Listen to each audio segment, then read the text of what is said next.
হরে কৃষ্ণ। আজকে আমরা ভগবদ গীতার প্রথম অধ্যায়ের 20 নম্বর শ্লোক পর্যন্ত আমরা আলোচনা করেছিলাম। আজকে আমরা 21 এবং 22 থেকে পুরা অধ্যায়টা আমরা আলোচনা করব। অনেকে ভিডিও অফ করে রেখেছেন, খুললে ভালো, কারণ কি যদি আমি শ্রোতাদের দেখতে পাই তাহলে আমার কি হয়, বলতে আমার সুবিধে হয়। বেশিরভাগই দেখছি অফ করে আছে, সেই জন্যে আমি আর কি বলবো, যদি দেখা যায় ভিডিও খোলেন তো ভালো। হ্যাঁ, বুঝেছেন? তা আমরা বিশ্বাস যোগ এই বৈশাখ মাসে গীতাটা আমরা শেষ করার চেষ্টা করব কৃষ্ণের ইচ্ছা। যদিও আপনারা অনেকেই গীতা পড়েন, গীতা সম্বন্ধে অভিজ্ঞতা আছে, হ্যাঁ, তবু কমসে কম গীতাটা পড়লে এ একটা আমাদের লাভ, এ একটা ভক্ত সঙ্গে সুবিধা আছে, সেই জন্য আমরা পড়ব।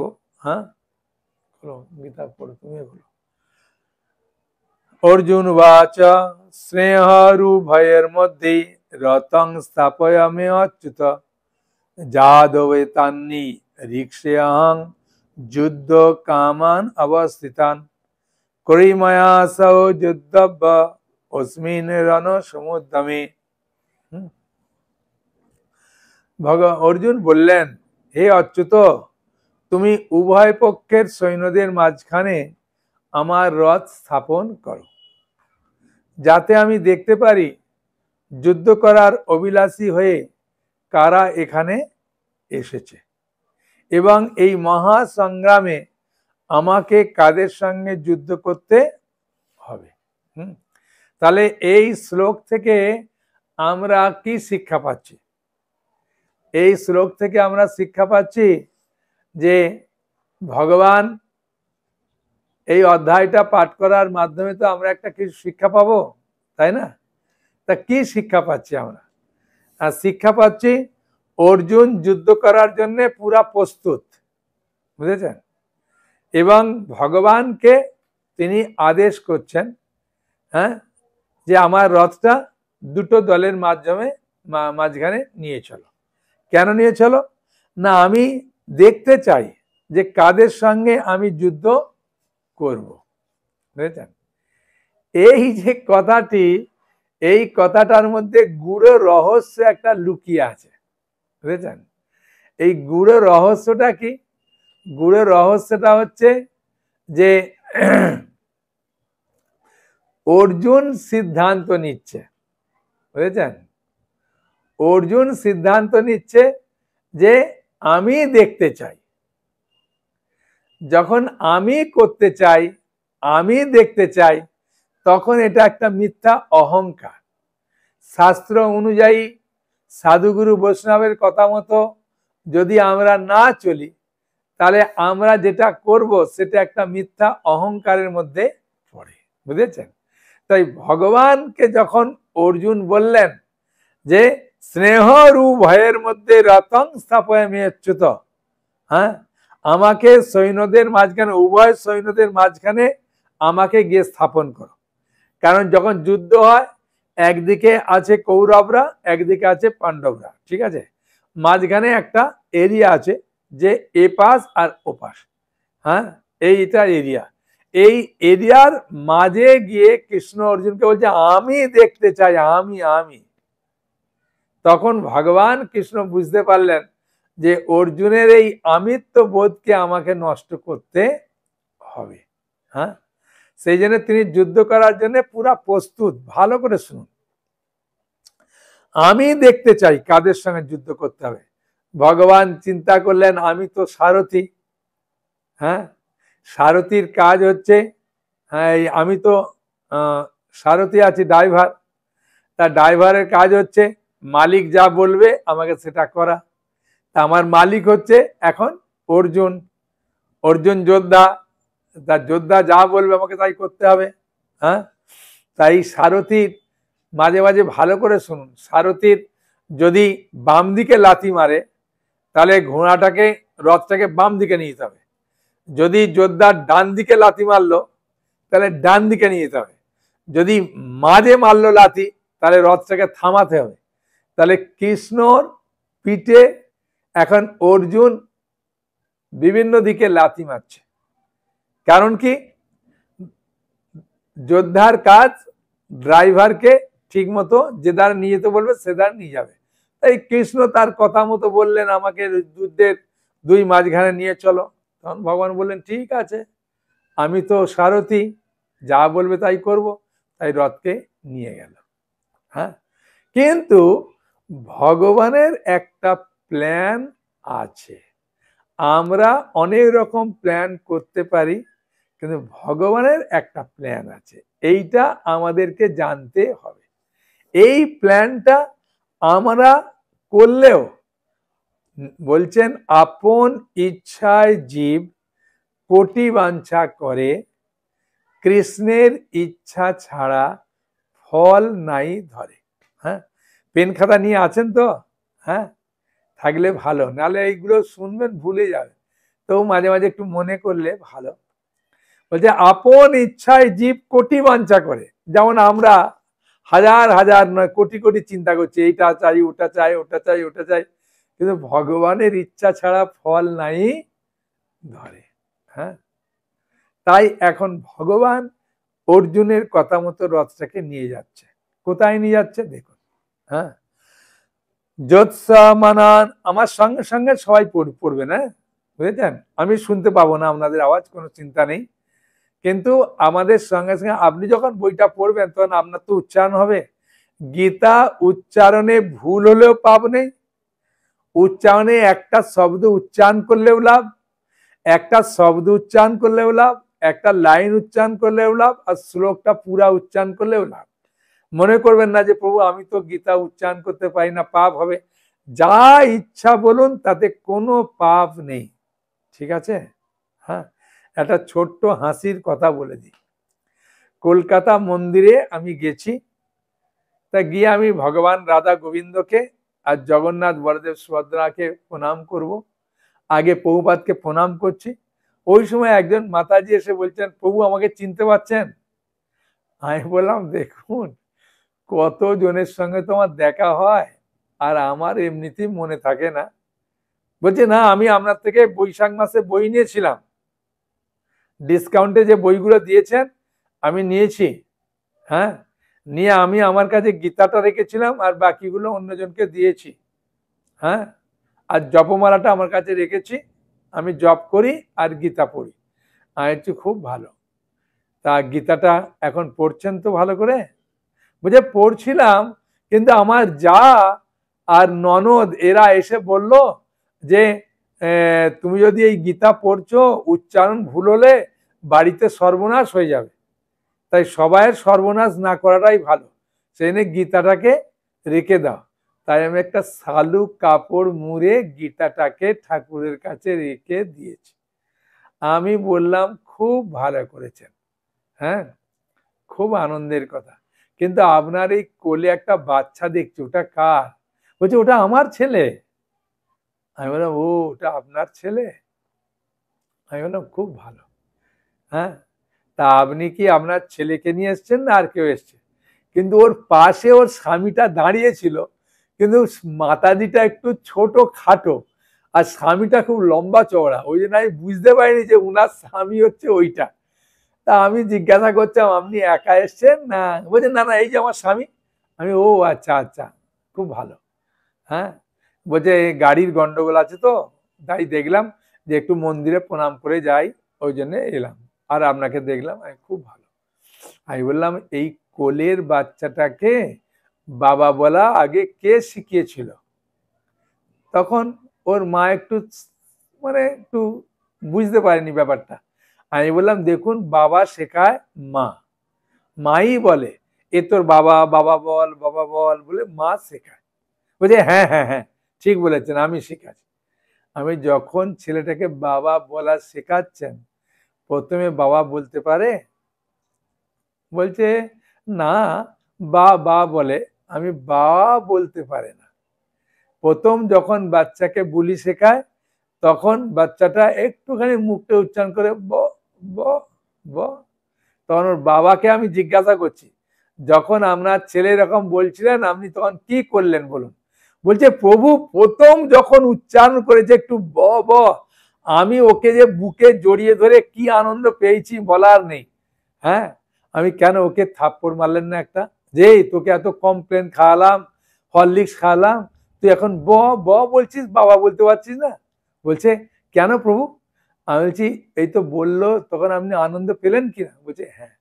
আমি ভগবান ঠিক সেই রকম, আমরা উচ্চারণ করতে পারি আর না পারি, ভুল বলি, যখনই আমরা গীতাটা নিয়ে খুলি ভগবান তখন যেমন ছেলেটাকে বুকে জড়িয়ে ধরেছেন, সেরকম ভগবান আমাদেরকে আনন্দে জড়িয়ে ধরে যে ওরে বাবা তুমি আমার গীতা পড়ছো, পড়ো পড়ো পড়ো, ভুল হোক উল্টো হোক যা হোক পড়ো। বুঝেছেন? ভগবান খুব খুশি হয়। এর বাস্তব উদাহরণ চৈতন্য চরিতামৃতের মধ্যলীলার প্রথম খণ্ডে মহাপ্রভু যখন দক্ষিণ ভারতে গিয়েছিলেন, গিয়ে রঙ্গনাথ মন্দিরের কাছে ছিলেন, সেই সময় লোকেরা গিয়ে মহাপ্রভুকে কমপ্লেন করলেন, প্রভু অনেক ঢং লোক দেখি, অনেক চতুরতা লোক দেখি, আমাদের মন্দিরে একজন খুব ঠগবাজ চতুরতা লোক আছে, দেখবেন চলুন। বুঝে কি করে না, সে গীতাটা সোজা কি উল্টো খুলতে পারে না, আর গীতাটা ধরে কান্না করে। তাই আমরা ওকে বলেছি যে এইরকম ঠগ লোক চতুর লোক জগতে না থাকাই ভালো, তুমি গীতাটা খুলতে জানো না কোন দিকে সোজা উল্টো, আর তুমি গীতাটা নিয়ে কান্না করো, কি পড়ো তুমি? তখন মহাপ্রভু কথা শুনে গিয়ে বলছেন আপনি গীতাটা সোজা করে ধরতে পারেন না, ওই উচ্চারণ করতে পারেন না, লোকেরা বলে আপনি গীতা পড়েন, আপনি কান্না করেন কি জন্যে? তখন উনি বললেন আমি যখনই গীতাটায় হাত দিই আমি দেখি, গীতার একটা ছবি আছে না প্রথমেই, হ্যাঁ ছবি আছে কি না? হ্যাঁ বুঝেছেন? যে আমি দেখি কৃষ্ণ সে রথে সারথি হয়েছে, ড্রাইভারের কাজ করছে ভগবান হয়ে। এটা আমি যখন দেখি তখন আমার চোখ দিয়ে জল পড়ে যে ভগবান এত কৃপালু, লোকের দাসও হতে পারে। হ্যাঁ, তখন মহাপ্রভু তাকে আলিঙ্গন করে বললেন তুমি গীতার আসল অর্থ বুঝতে পেরেছ। বুঝেছেন? সেই জন্য গীতা পড়তে গিয়ে ভুল হলে কি হলো না হলো কোনো দেখার দরকার নেই, গীতা খুলুন আর আমার সঙ্গে বলুন, ঠিক আছে? যৎসামানান অবেক্ষে যৎসামানান অবক্ষে অহম যা এতে অত্র সমাগতা ধার্ত রাষ্ট্র দুর্বুদ্ধে যুদ্ধে প্রিয় চিকিৎসব।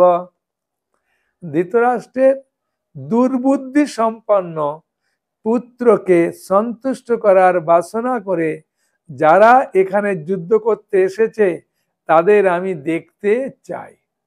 অর্জুন ভগবানকে বলছেন যে ধৃতরাষ্ট্রের দুর্বুদ্ধি সম্পন্ন হ্যাঁ যে পুত্র, তাকে সন্তুষ্ট করার জন্য যারা এখানে যুদ্ধক্ষেত্রে এসেছে তাদের আমি দেখতে চাই, মানে বিপক্ষ দলের লোকদেরকে দেখতে চাইছেন অর্জুন। এটা হচ্ছে উত্তর। এখন 24 নম্বর ভালো করে খুলো।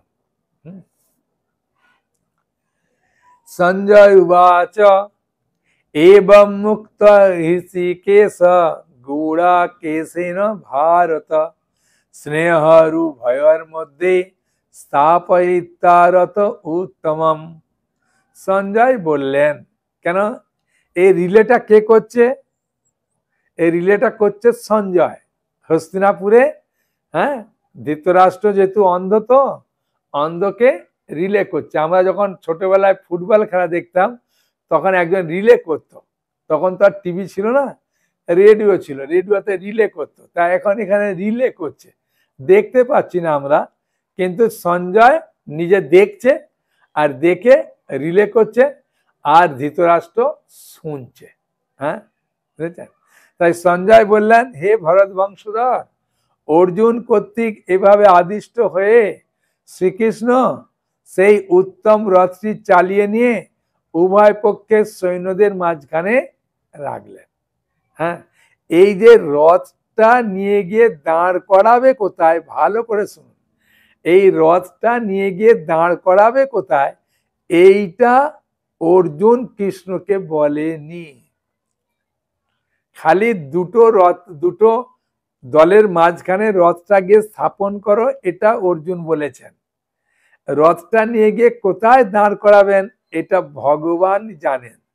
আর ভগবান ভালো রকম জানেন যে আমাকে একমাত্র এই অর্জুনের মাধ্যমেই জগৎবাসীর মঙ্গলের জন্য গীতার জ্ঞান দিতে হবে। হ্যাঁ, বুঝেছেন? এই গীতার জ্ঞান দেওয়ার জন্যে ভগবান কৃষ্ণ খুব বুদ্ধিমান। হ্যাঁ, তাই হ্যাঁ, তিনি তো এই কুরুক্ষেত্রের নায়ক। তার নায়ক কিভাবে প্রবেশ করছে দেখুন, সারথী রূপে প্রবেশ করছে, করে রথটাকে নিয়ে গিয়ে দাঁড় করাচ্ছে। কোথায় দাঁড় করাচ্ছে রথটাকে নিয়ে গিয়ে, সেটা আমরা পরের শ্লোকে পড়ব। ভীষ্ম দ্রোণ প্রমুখত সর্বেষাং চ ময়ীক্ষিতাম উবাচ পার্থ পশ্যৈতাম সমবেতান কুরুনীতি। ভগবান কৃষ্ণ এই গীতার প্রথম অধ্যায়ে কোনো মুখ খোলেনি, শুধু একটা কথা উচ্চারণ করলেন, ভালো করে দেখুন। উবাচ পার্থ পশ্যৈতান সমবেতান কুরুনীতি। হ্যাঁ, উবাচ পার্থ, হ্যাঁ, পার্থকে বললেন, হ্যাঁ, পশ্য এতাম, তুমি ভালো করে দেখো, সমবেতান কুরুনীতি, কুরুদেরকে তুমি ভালো করে দেখো, বলে হাতটা দেখাচ্ছে। ভালো করে শুনুন, অত লোকের মাঝখানে গিয়ে দাঁড় করালো কোথায়? যেখানে দ্রোণাচার্য আছে আর যেখানে আছে ভীষ্মদেব পিতামহ, ওইখানে দাঁড়িয়ে দেখাচ্ছে।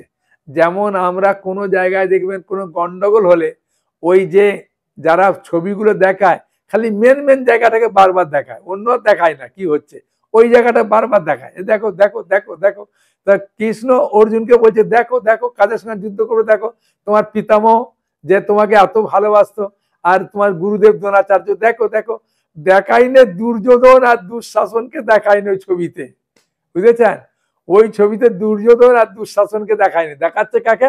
দেখো দেখো পিতামহ দেখো, হ্যাঁ, তোমাকে যে ভালোবাসতো, কোলে আদর করতো, চুম খেত, ওকে দেখো। আর যা গুরুদেব দেখো, যার কাছ থেকে তুমি অস্ত্র শিখে, দেখো দেখো দেখো, এই দুজনকে দেখো। তখন অর্জুন দেখেই তার মনটা হয়ে গেছে, আরে এদের সঙ্গে যুদ্ধ করব, আমার পিতামহ, আরে ওখানে কিন্তু ছবি আর অন্য কিছু দেখায় নেই, ওই ছবিটাকে বারবার দেখিয়ে বলছে এইবার দেখো আরো দু চারটে ঘটনা দেখো। হ্যাঁ, সেই জন্য বলছেন ভীষ্ম দ্রোণাচার্য, কি বলছেন? ভীষ্ম দ্রোণ প্রমুখ, এই দুজনের নাম বললো, অন্য নাম বললো না। সবাই অনুবাদটা পড়ে দেখুন। ভীষ্ম দ্রোণ প্রমুখ, পৃথিবীর অন্য সমস্ত নিপতিদের সামনে ভগবান ঋষিকেশ বললেন, হে পার্থ, এখানে সমবেত সমস্ত কৌরবদের দেখো। বুঝেছেন? এই কথাটা কে বলছেন? সঞ্জয় বলছেন। সঞ্জয় বলছেন, কাকে বলছেন? ধৃতরাষ্ট্রকে বলছেন। বলার সময় এখানে একটা নাম উচ্চারণ করলো ভগবান। কি নাম উচ্চারণ করেছে? ঋষিকেশ। তাই এখানেতে শ্রীল প্রভুপাদ তাৎপর্যে কি বলছে দেখুন, সর্বজীবের পরমাত্মা শ্রীকৃষ্ণ জানতেন অর্জুনের মনে কি হচ্ছিল, কেন ভগবান তো অন্তর্যামী, আমরা যা কিছু প্ল্যান করি না কেন ভগবান সব জানে। কতটা মিথ্যা বলছি, কতটা সত্যি বলছি, ভগবানের সামনে দাঁড়িয়ে আমরা যখন প্রার্থনা করি আমরা মনে করি ভগবান জানে না তো, তাই আমি আমার কথাটা খুলে বলি।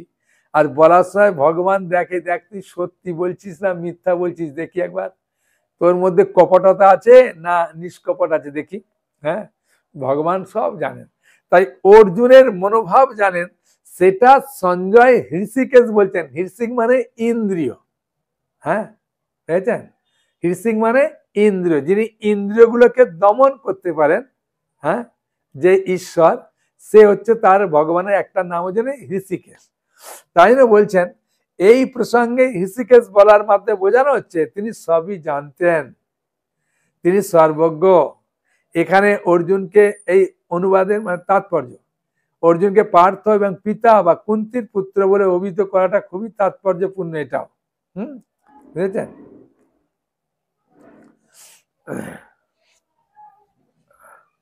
ঋষিকেশ মানে ঋষিক যুক্ত ঈশ্বর, ঈশ্বর মানে ঈশ্বর, ঋষিক মানে ইন্দ্র, যিনি ইন্দ্রিয়গুলোকে দমন করতে পারেন তার নাম ঋষিকেশ।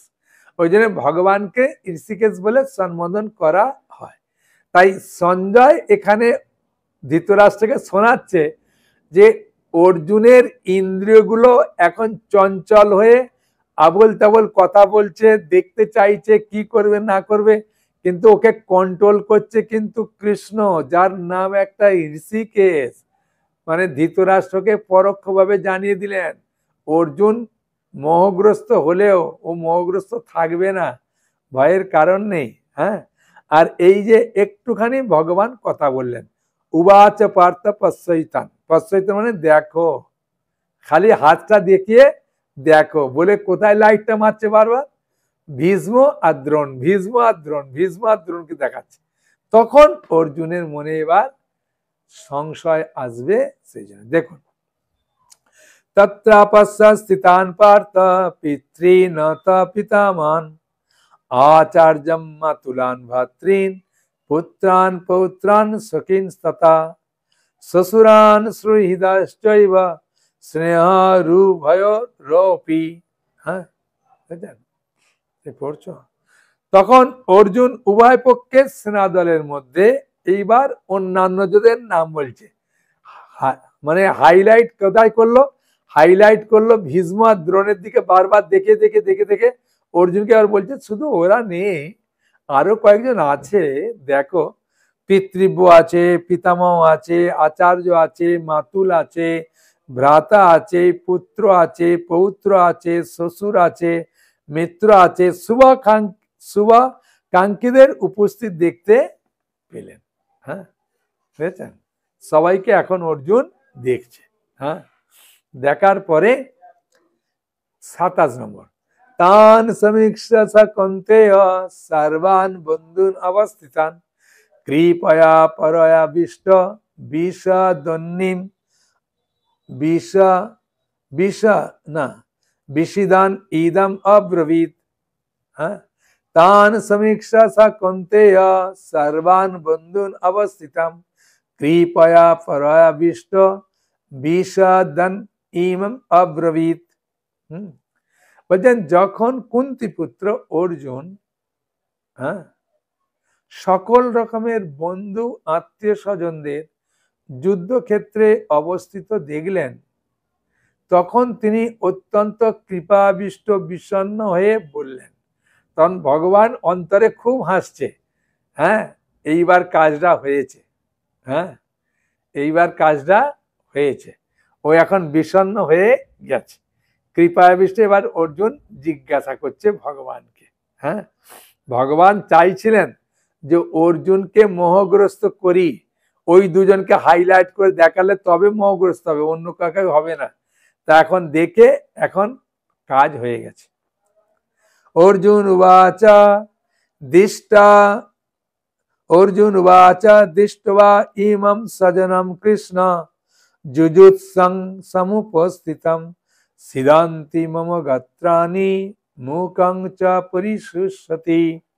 অর্জুন বললেন, হে প্রিয়বর কৃষ্ণ, আমার সমস্ত বন্ধু বান্ধব আত্মীয় স্বজনদের এমন ভাবে যুদ্ধবিলাসী হয়ে আমার সামনে অবস্থান করতে দেখে আমার অঙ্গ প্রত্যঙ্গ অবশ হচ্ছে, মুখ শুষ্ক হয়ে উঠছে।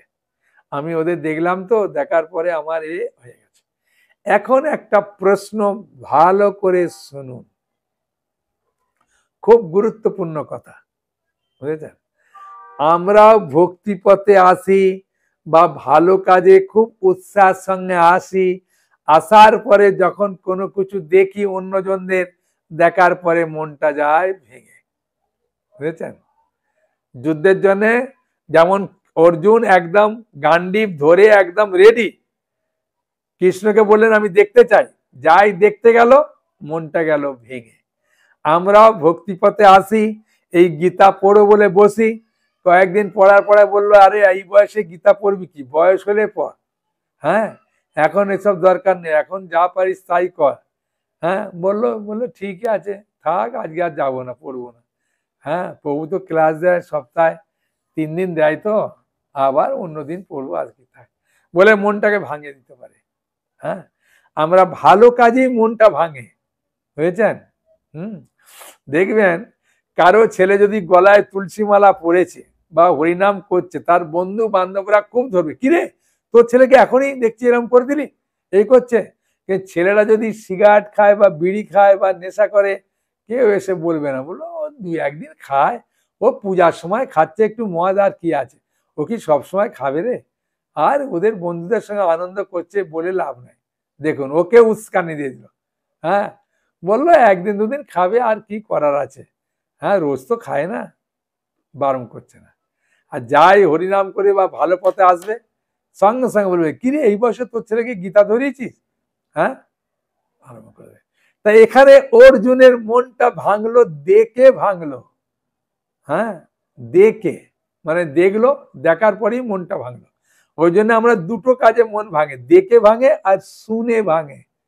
হ্যাঁ, বুঝেছেন? কইকেয়ী রামচন্দ্রকে সিংহাসন থেকে বঞ্চিত করলেন কি কারণে? শ্রবণ করে। এই দুটোতে আমাদের ভাঙে, আর এই দুটোতেই আমরা গড়তে পারি। আবার কেউ করছে দেখে আমরা বলি আমিও ভক্তি পথে করি, আসতে পারে। আবার কিছু শুনে বলি, তাহলে আমিও একটু ভগবানকে এই বৈশাখ মাসে তুলসী মানিকে জল দেব, পরিক্রমা করব, একটু নিরামিষ খাবো। হ্যাঁ, এগুলো শুনেও হচ্ছে, এরমও হচ্ছে। হ্যাঁ, তো এখন 27 নম্বর, হ্যাঁ ও 28 নম্বর। অর্জুন উবাচা, এটা পড়লাম না? আচ্ছা, এবার 29। বেপুতুষ্ট শরীরে মে রোম অর্শস্য জায়তে গান্ডিবং সংসতে অস্তাৎ ত্বক চৈব পরিদজ্জতে। আমার সর্ব শরীর কম্পিত হচ্ছে।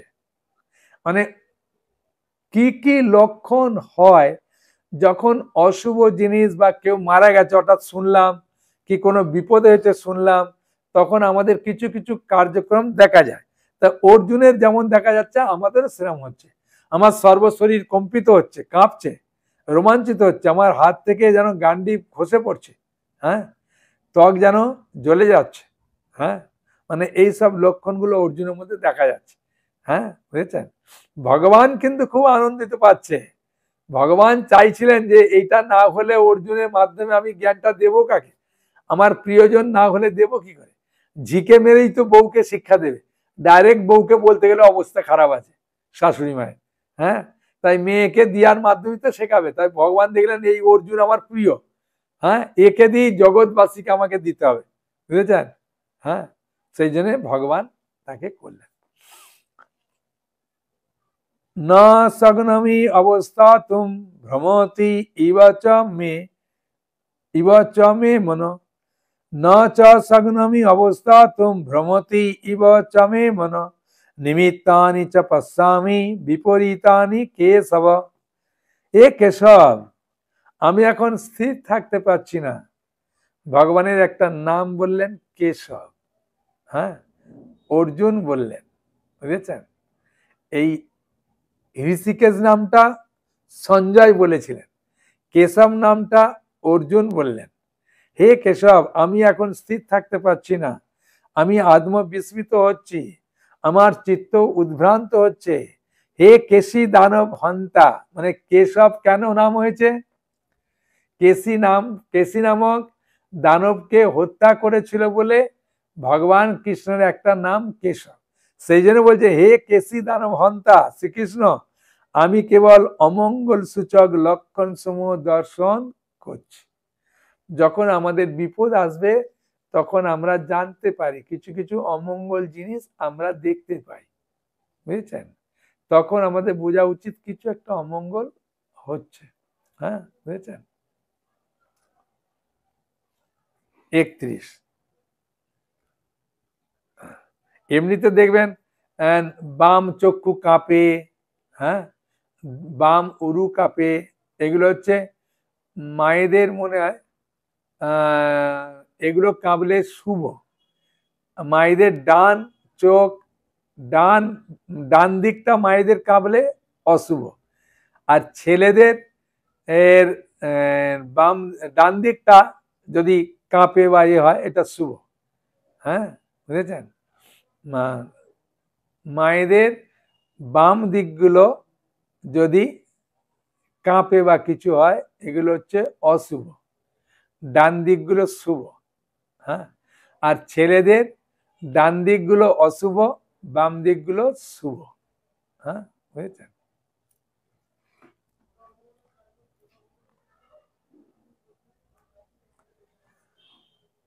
না চ সগ্নমি অবস্থা তুম, এটা পড়লাম। আচ্ছা, 31 নম্বর।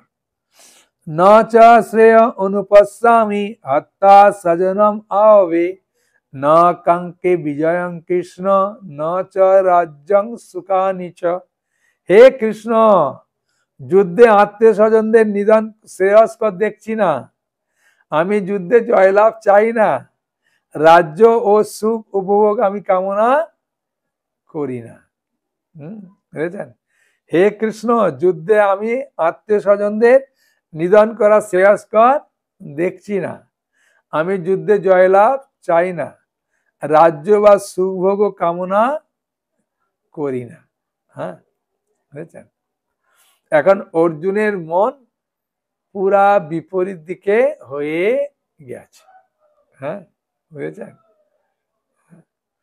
সেই জন্য অনেক সময় এই রকম কিছু কিছু ঘটনা সংসারের মধ্যে হয়। স্বামী স্ত্রীতে মিলে ভালোই সংসার চলছিল, হঠাৎ কিছু একটা বলার পরে বলছে না না আমি এসব কিচ্ছু করবো না, আমি ছেড়ে দেবো। হ্যাঁ, আমার মা মারা গেল বা এই বিপদ হলো বা এই হলো। হ্যাঁ, কোনো একটা বিপদ হলেই তখন হয়ে যায় না আমি এসব কিচ্ছু করবো না, আমার দরকার নেই ঠাকুরের কাছে গিয়ে, এই ঠাকুরের কাছে যাওয়ার পরেই আমার বিপদ হলো। আরে ভাই, যারা ঠাকুরের কাছে যায় না তাদের বিপদ হয় না?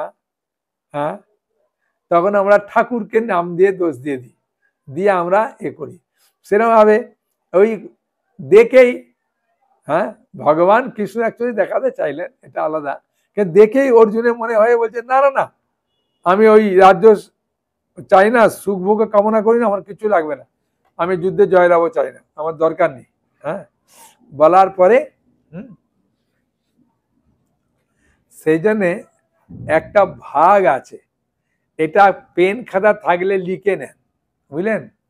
পেন খাতা যদি থাকে আমি একটা এই শ্লোকগুলোর ভাগ বলবো, তাহলে আপনাদের বুঝতে আরো সুবিধা হবে। হ্যাঁ, বুঝেছেন? 1 থেকে 11 পর্যন্ত আমরা যুদ্ধের প্রস্তুতি দেখলাম, তাই না? হ্যাঁ, ধৃতরাষ্ট্র বললো, বলার পরই দুর্যোধন চলে গেল না দ্রোণাচার্যের কাছে, গিয়ে দেখানো এই পক্ষে এরা আছে ওই পক্ষে আছে, যুদ্ধের প্রস্তুতি। 1 থেকে 11 যুদ্ধের প্রস্তুতি, ঠিক আছে?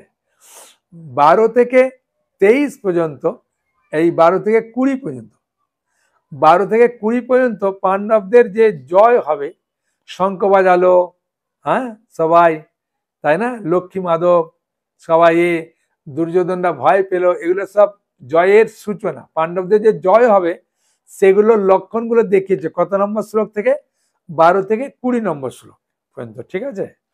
আর 21 থেকে 27 নম্বর শ্লোক পর্যন্ত ভগবান ভক্ত বৎসল, মানে ভগবান অর্জুনের প্রতি একটা কৃপা দৃষ্টি দিয়েছে।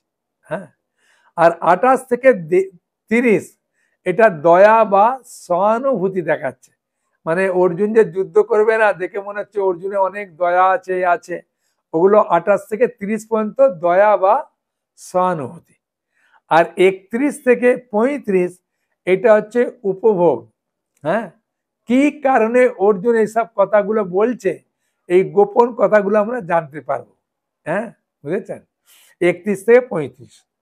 আর 36 থেকে 38 অর্জুন যুদ্ধ করবে না, বলছে পাপের ভয় আছে। হ্যাঁ, আর 39 থেকে 43 পর্যন্ত কুল ধর্ম নাশ, হ্যাঁ, বিভিন্ন যুক্তি দেখাচ্ছে। হ্যাঁ, বুঝেছেন? তা আমরা এই যে পড়লাম, এটা অনেকে লিখতে গিয়ে তাড়াতাড়ি করে হয়নি, ওই জন্যে আমার যে ইউটিউব চ্যানেল আছে না, কমলাপতি দাস বলে টিপবেন, ওইটাতে বা মায়াপুর ইস্কনে, হ্যাঁ বুঝেছেন, মায়াপুর ইস্কন, হ্যাঁ না ইস্কন বলছি, ইস্কন বাংলা, ইস্কন বাংলাতে আমি যে আগে ক্লাস দিতাম বিকালে 4:30 থেকে 5, 5:30, এই ক্লাসগুলো ইসকন বাংলাতেও থাকবে, ওখান থেকে শুনে আপনি নোট করে নিতে পারেন যদি কোনো ভুল না থাকে, মানে বুঝতে না পারেন বা কোনো লেখার অসুবিধা হয়। আর আমার কমলাপতি দাস বলে একটা চ্যানেল আছে, ওখানেও আপনি দেখতে পারেন। এই ক্লাসগুলো ওখানেও দিচ্ছে, বুঝেছেন, অসুবিধা নেই। তবু আরেকবার বলে দিই আপনাদের সুবিধার জন্য। 1 থেকে 11 যুদ্ধের জন্য প্রস্তুতি, 12 থেকে 20 পাণ্ডবদের জয়ের সূচনা, 21 থেকে 27 ভগবান যে ভক্তবৎসল সেটা দেখালেন, এবং 28 থেকে 30 দয়া বা সহানুভূতি, 31 থেকে 35 উপভোগ, 36 থেকে 38 পাপের ভয়, আর 39 থেকে 43 কুলধর্ম নাশ। হ্যাঁ, এই হচ্ছে ভাগটা, ঠিক আছে। এখন 31 থেকে 35 কি বলেছি, কার মনে আছে? হ্যাঁ, উপভোগ, মানে অর্জুনের বলার পিছনে একটা কারণ থাকে, বুঝেছেন? হ্যাঁ, এটা তো সংসারে সবসময়ের জন্যই হয়। হ্যাঁ, স্বামী কিছু এমন একটা বলে, পেছনে একটা আলাদা রকম লক্ষ্য থাকে। হ্যাঁ, আজকে রাগ করে তোমার হাতে খাবো না, আমি চললাম, দেখা যাচ্ছে অন্য জায়গায় নেমন্তন্ন আছে, ওইখানে চলে যাবে, কিন্তু বললে বলবে কি গো তুমি আমাকে নিয়ে গেলে না, তুমি একা খেতে গেলে, ধরা পড়বে, সেই জন্য এমন একটা অজুহাত দিয়ে বললে চলে গেল। হ্যাঁ, দেখা যাচ্ছে পেছনে একটা কিছু আছে। হ্যাঁ, সেরকম ভাবে অর্জুনের মনের পেছনে কি ভাব আছে শুনুন। কিং নেও রাজ্যেন গোবিন্দ কিং ভোগৈ জীবিতেন বা যে সামর্থ্যে কাঙ্কিতম ন রাজ্যম ভোগা সুখানি চ। 32 নম্বর। 33 বার ত ইমে অবস্থিতা যুদ্ধে প্রাণাং ত্যক্তা ধনানি চ আচার্য পিতরা পুত্রা ততৈব চ পিতামহ আচার্য পিতরা পুত্রা ততৈব চ পিতামহ। এবার 34 মাতুলা শ্বশুরা পৌত্রা শ্যালা সন্মন্দিনস্ততা এতান অন্তুমিচ্ছামি ঘনতোপি মধুসূদন ওপি ত্রৈলোক্য রাজস্য হেত কিংনু ময়ি কৃতে নিয়ত্তধার্ত রাষ্ট্রান্ন কা প্রীতি সজ্জনার্দন। বলছেন হে গোবিন্দ, হ্যাঁ, ভগবানকে প্রথমে মাধব উচ্চারণ করলো, এখন গোবিন্দ উচ্চারণ করছে। হ্যাঁ, বুঝেছেন, গো মানে হ্যাঁ ইন্দ্রিয়। হ্যাঁ, বুঝেছেন, যিনি গোবিন্দ, যিনি ইন্দ্রিয়গুলোকে আনন্দ প্রদান করেন তিনি গোবিন্দ, আর যিনি ইন্দ্রিয়গুলোকে কন্ট্রোল করেন তার নাম ঋষিকেশ, আর যিনি কেশী দানবকে হত্যা করেছেন তার নাম কেশব। তাই হে গোবিন্দ, বুঝেছেন, এই গোবিন্দ নামটা রেখেছে ইন্দ্র, বুঝেছেন, ইন্দ্র রেখেছে। যখন গোবর্ধন তুলল, বৃষ্টি দিল, ওই কাহিনীতে এই আছে। আচ্ছা, আমাদের রাজ্যের কি প্রয়োজন আর সুখ ভোগ বা জীবন ধারণে কি প্রয়োজন? যখন দেখছি যাদের জন্য রাজ্য বা ভোগ সুখের কামনা, তারা সকলেই তো এই রণক্ষেত্রে আজ উপস্থিত। হে মধুসূদন, যখন আচার্য, পিতৃব্য, পুত্র, পিতামহ, মাতুল, শ্বশুর, পৌত্র, শ্যালক, আত্মীয় স্বজন সকলেরই প্রাণ ও ধনাদির আশা পরিত্যাগ করে আমার সামনে যুদ্ধে উপস্থিত হয়েছেন, তখন তারা আমাকে বধ করলেও আমি তাদের হত্যা করতে চাইব কেন? হ্যাঁ, অর্জুন কেমন সুন্দর গুছিয়ে বলছে। হ্যাঁ, এই সমস্ত জীবের প্রতিপালক জনার্দন, পৃথিবীর তো কথাই নেই, এমনকি সমগ্র ত্রিভুবনের বিনিময়েও আমি যুদ্ধ করতে প্রস্তুত নই। ধৃতরাষ্ট্রের পুত্রদের নিধন করে কি সন্তোষ লাভ করতে পারব? অর্জুন এই যে মিষ্টি মিষ্টি কথাগুলো বললেন, এর পিছনে গোপন রহস্যটা কি? যদি সবাই মারা যায়, রাজ্য যে আমরা লাভ করব, দেখাবো কাকে? গোপন রহস্যটা বুঝতে পেরেছেন?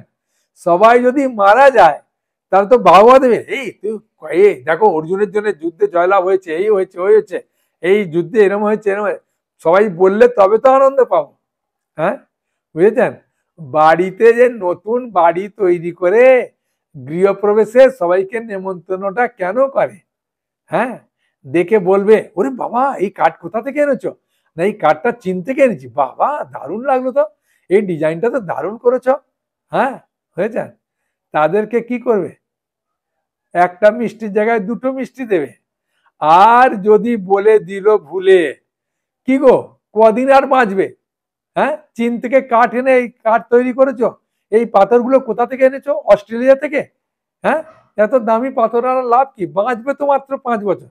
হ্যাঁ, তুমি তো দেখছি খুব বোকা, ওকে রসগোল্লা দেবে, ওকে বলবে ভাই নেমন্তন্ন করেই ভুল হয়েছে, খালি তেতোগুলোই দেবে। হ্যাঁ, যেমন নিন্দা করছে প্রশংসা করছে না, বুঝেছেন।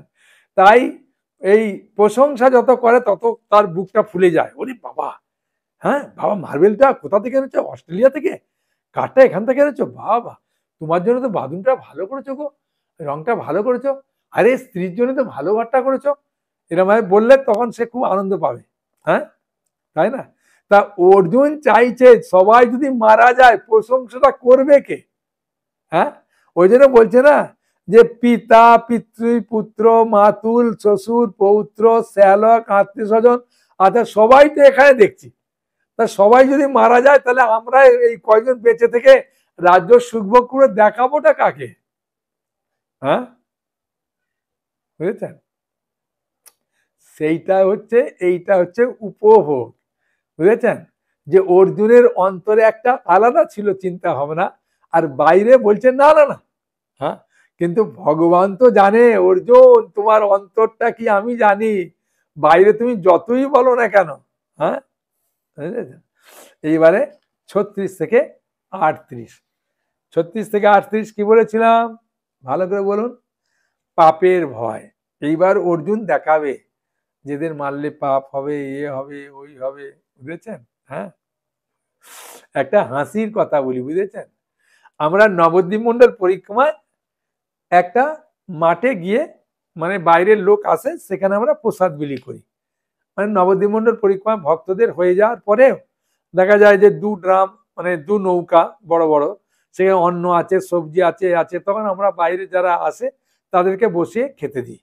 হ্যাঁ, একজন ভদ্রলোক এসে বলছেন, হ্যাঁ বলছে আপনারা কি পাপ করছেন জানেন, আমরা কি পাপ করছি, না ওরা খেতে পারবে না, এগুলো নষ্ট করবে, এখানে অন্ন টন্ন পড়ে যাবে, লোকেরা পা দিয়ে মারাবে, হ্যাঁ অন্যের উপরে পা দিলে তো পাপ হবে, আপনারা তো এ তো সবাই তো ভালো করে আর তুলে নেবে না, এ তো খেয়ে দিয়ে পালিয়ে যাবে, পাতাগুলো পড়ে থাকবে, হ্যাঁ তারপরে হাওয়ায় উঠবে, এ তো জগতের আপনি অকল্যাণ করছেন জগৎবাসী।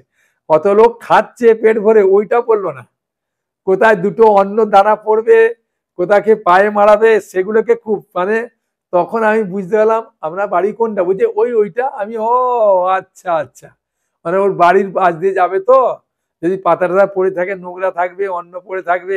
হ্যাঁ, বুঝেছেন। আমি বললাম বাহ বাহ খুব সুন্দর, তাই ভেতরের ভাবনা বোঝা খুবই কঠিন, তো ভগবান বুঝতে পেরে এবার কি বলছে দেখুন, পাপম এব আশ্রয়েত আজমান হত্যা এতান আততায়িন তস্মান্না তস্মান্নাহর ভয়ং হন্তু ধার্ত রাষ্ট্রং সবান্ধবান সজনাং হি কতং হত্যা সুখিনা স্যাম মাধব।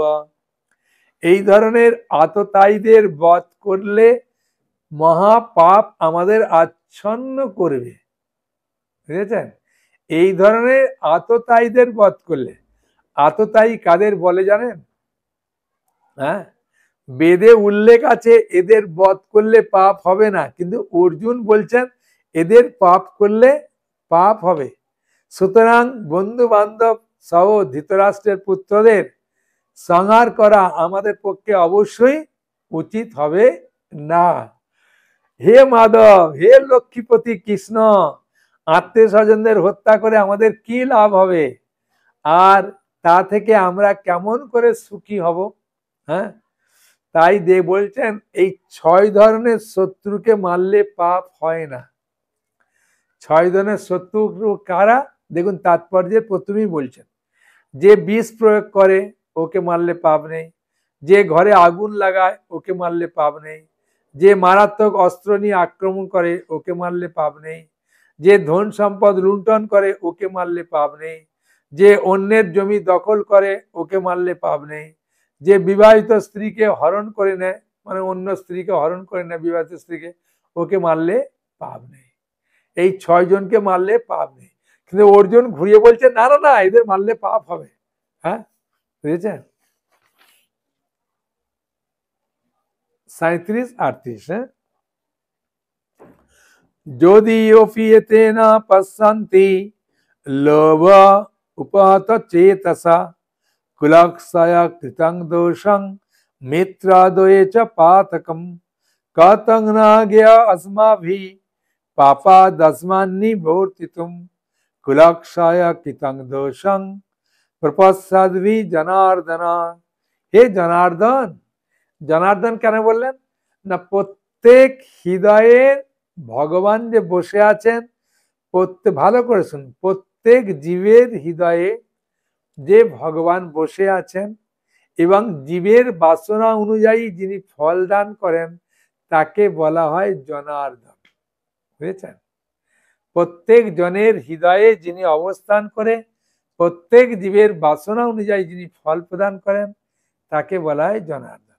তাই হে জনার্দন, যদিও এরা রাজ্য লোভে অভিভূত হয়ে কুলক্ষয়জনিত দোষ বা মিত্র পাপ লক্ষ্য করছে না, কিন্তু আমরা কুলক্ষয়জনিত দোষ লক্ষ্য করেও এই পাপ কর্মে কেন পবিত্র হব?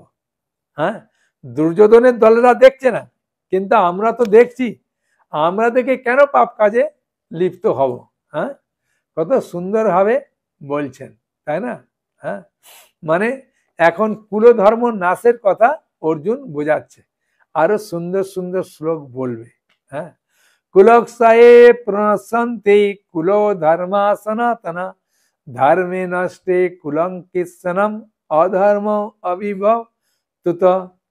বলছেন কুলক্ষয় হলে সনাতন কুলধর্ম বিনষ্ট হয় এবং তাহলে সমগ্র বংশ অধর্মে অভিভূত হবে। হ্যাঁ, অধর্ম অভিভবাৎ কৃষ্ণ প্রদুষন্তি কুলস্ত্রিয়া স্ত্রীষু দুষ্টাসু বার্ষ্ণেয় জায়াতে বর্ণ সংকর। এবার ভগবান কে খুব সুন্দর সুন্দর কারণ দেখাচ্ছে। হে কৃষ্ণ, কুল অধর্মের দ্বারা অভিভূত হলে কুলবধূগণ ব্যভিচারে পবিত্র হয় এবং হে বার্ষ্ণেয়, কুলস্ত্রীগণ অসৎ চরিত্রা হলে অবাঞ্ছিত প্রজাপতি উৎপন্ন হবে। মানে কুলস্ত্রী যদি অন্য কোনো পুরুষের দ্বারা মিলন হয় সেই সন্তানগুলো সব অবাঞ্ছিত হবে। আর অবাঞ্ছিত হলে কি লাভ হবে, ক্ষতিটা কি বলছেন? শঙ্কর নরকায়ৈবা কুল ঘ্রাণং কুলস্য পতন্তি পিতরা হিস্যং লুপ্ত পিণ্ডদ ক্রিয়া। বর্ণসংকর উৎপাদন বৃদ্ধি হলে কুল এবং কুলঘাতকেরা নরকগামী হয়। সেই কুলে পিণ্ডদান বা তর্পণ ক্রিয়া লোপ পাওয়ার ফলে তাদের পিতৃপুরুষেরা নরকে অধপতিত হয়। মানে এই বর্ণসংকর যারা, তারা এই পিণ্ডদান করার অধিকার যদি দেয় তাদের কি হবে, পিতৃপুরুষেরা আরো নরকে যাবে। হ্যাঁ, বুঝেছেন? হ্যাঁ, মানে পিণ্ডদান করার কথা শাস্ত্রে আছে। ভগবান রামচন্দ্র পিণ্ডদান করেছিলেন, চৈতন্য মহাপ্রভু গয়াতে গিয়ে পিণ্ডদান করেছিলেন। হ্যাঁ, দোষাই এতাই কুলগ্নানম বর্ণ শঙ্কর শঙ্কর কারকই উৎসাদান্তে জাতি ধর্ম কুল ধর্মস্য শাশ্বত। হ্যাঁ, যারা বংশের ঐতিহ্য নষ্ট করে তার ফলে অবাঞ্ছিত সন্তানের সৃষ্টি করে, তাদের কুকর্মজনিত দোষের ফলে সর্বপ্রকার জাতীয় মানে জাতীয় যে উন্নয়ন সেই প্রকল্পটাও কি হয় এবং বংশের কল্যাণ অধর্মে ধর্মে উৎসন্নে যায়। যারা বংশের ঐতিহ্য নষ্ট করে এবং তার ফলে অবাঞ্ছিত সন্তানাদি সৃষ্টি করে, তাদের কুকর্মজনিত দোষের ফলে সর্বপ্রকার জাতীয় উন্নয়ন প্রকল্প এবং বংশের কল্যাণ ধর্ম উৎসন্নে যায়। বুঝেছেন? 43 উৎসন্ন কুল ধর্মানাম মনুষ্যানাম জনার্দন নরকে নিয়তং বাস ভবতি ভবতি ইতি অন্যশ্রুমা। বলছেন হে জনার্দন, আমি পরম্পরাক্রমে শুনেছি যে, মানে অর্জুন বলছে আমি নিজে বলছি না, আমি পরম্পরাক্রমে শুনেছি যে যাদের কুলধর্ম বিনষ্ট হয়েছে তাদের নিয়ত নরকে বাস করতে হয়। বুঝেছেন? অর্জুনের সমস্ত যুক্তি, শিল প্রভাত তাৎপর্য কত সুন্দর বলছেন। অর্জুনের সমস্ত যুক্তিতর্ক তার নিজের অভিজ্ঞতার উপর প্রতিষ্ঠিত নয়, পক্ষান্তরে তিনি সাধু সন্ত আদি মহাজনদের কাছ থেকে আহরণ করা জ্ঞানের ভিত্তিতে এই সমস্ত যুক্তি অবতারণা করেছিলেন। প্রকৃত জ্ঞান উপলব্ধি যে মানুষ তার তত্ত্বাবধানে এই জ্ঞান শিক্ষা লাভ না করলে এই জ্ঞান আহরণ করা যায় না। হ্যাঁ, বুঝেছেন? অর্জুন যে যুক্তিগুলো দেখিয়েছিল, হ্যাঁ, এগুলো ঠিক আছে, কিন্তু হ্যাঁ, অন্তরে একটা বাসনা, বাইরে একটা বাসনা ছিল, তো ভগবান জানেন। তো এখন 44 নম্বরে কি বলছে আমরা পড়ি। অবৎ মহৎ পাপম কর্তুম ব্যবসিতা বয়ম যত রাজ্য সুখ লোভেনা হন্তু স্বজনম উদ্ধতা। বলছেন হায়, কি আশ্চর্যের কথা যে আমরা রাজ্য সুখের লোভে স্বজনদের হত্যা করতে উদ্যত হয়ে মহাপাপ করতে সংকল্প হয়েছি। হ্যাঁ, বুঝছেন?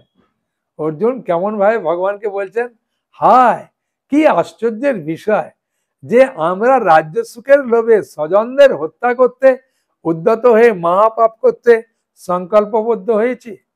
অর্জুনের মনে ছিল না যে আমার ছেলে অভিমন্যুকে সপ্তরথী দ্বারা ঘিরে কিভাবে মারল। তাই এখানে বলছে হায় কি আশ্চর্যের বিষয় যে আমার আর রাজ্য সুখের লোভে স্বজনদের হত্যা করতে উদ্যত হয়ে মহাপাপ করতে সংকল্প হয়েছে। হ্যাঁ, তো ভগবান এইসবগুলো শুনছে, বুঝলেন?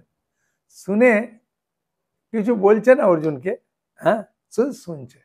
হ্যাঁ, কারণ অনেক সময় বাচ্চা কোনো আবদার নিয়ে এলে মায়ের কাজ কি বাবার কাজ শোনা, তাকে হট করে বলা উচিত না, হেট যা তুই এখান থেকে, তোর কথা শুনবো না।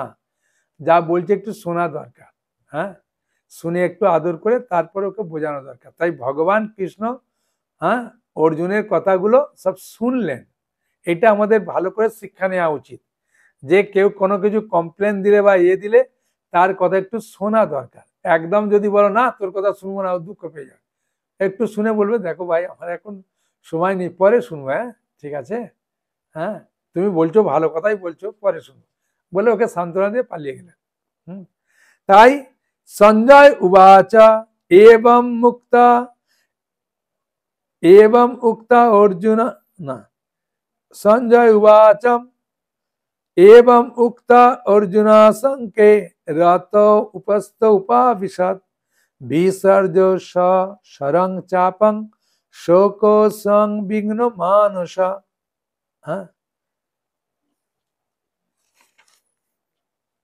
সঞ্জয় বললেন রণক্ষেত্রে এই কথা বলে, মানে যুদ্ধক্ষেত্রে রথের উপরেই দাঁড়িয়ে আছে, হ্যাঁ, অর্জুন আর শ্রীকৃষ্ণ দুজন মুখোমুখি হয়ে কথা বলছে, বুঝেছেন?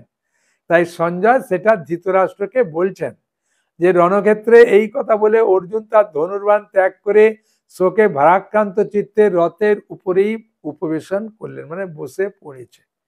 হ্যাঁ, গান্ডিব নিয়ে বলছে আমার গা হাত কাঁপছিল, বলছিল না, তা আমার হাত পা খসে যাচ্ছে সবকিছু, তখন ওখানে কথা বলতে বলতে বসে পড়েছে।